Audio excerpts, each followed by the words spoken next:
expression of let's bury the past and move on and just follow our spirit.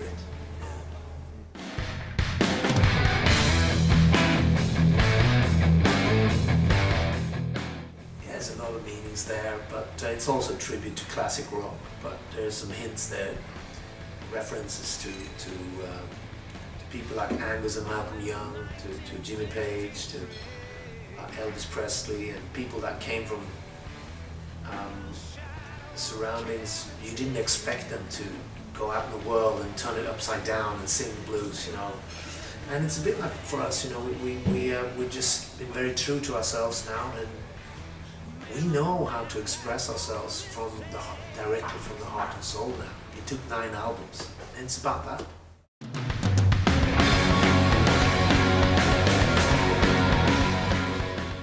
Firebox, yeah, it's a majestic track, you know, what can I say? It's just, it's going to be fun to play live, isn't it? Yeah, I love it. I love it. It's, it came late to the album. The album was sort of more of steeped in a sort of rock with blues undertones, and then we threw in Firebox, and it sort of turned everything upside down and gave a spark to the album, I think.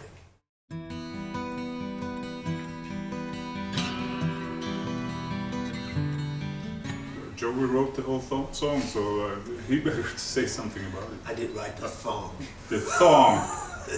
I wrote the whole song. Bag of Bones, yeah, it was the first lyric that came to my mind. I remember renting this rehearsal room in Shepherd's Bush. I live in London since many, many years. And I was standing in front of a mirror in the dark room. I didn't have a word for the album. And I was just tired from the touring of Last Look at Eden, and I was thinking, what the hell am I going to write? I feel like a bag of bones. So that's how it started. And then it was like a nursery rhyme. Bag of bones, I'm a bag of bones. And then it started rolling, and then that song came, and then Riches to Rags came. That was a riff from John, and then that I finished, and then Not Supposed to Sing the Blues came. So we had a beginning. It was sort of a hardcore classic rock album with a blues knocking on the door kind of thing, and then it all started snowballing, and more songs came. But Bag of Bones was the beginning.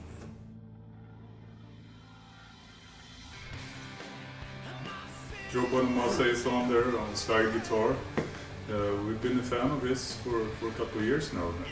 We've been following his career, and Kevin Shirley, of course, has produced a lot of his albums, and Kevin asked him to do a guest appearance, and he did, and he loved it, and we loved it.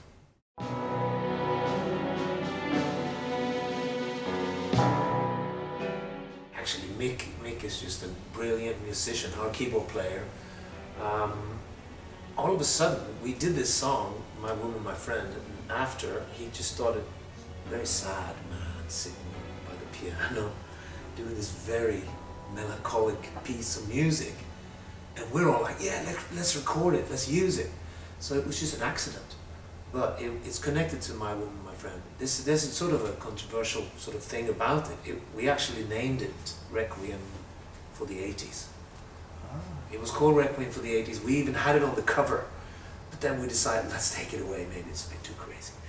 So that's the story about that. I mean, it's just a little piece of music that happened by accident in the studio.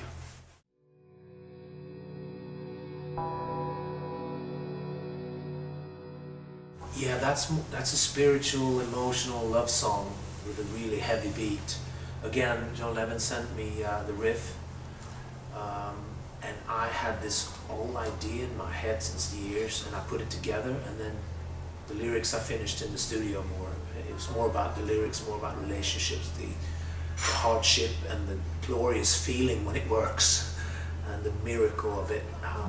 It's about relationships, basically. Just wanna feel that love again.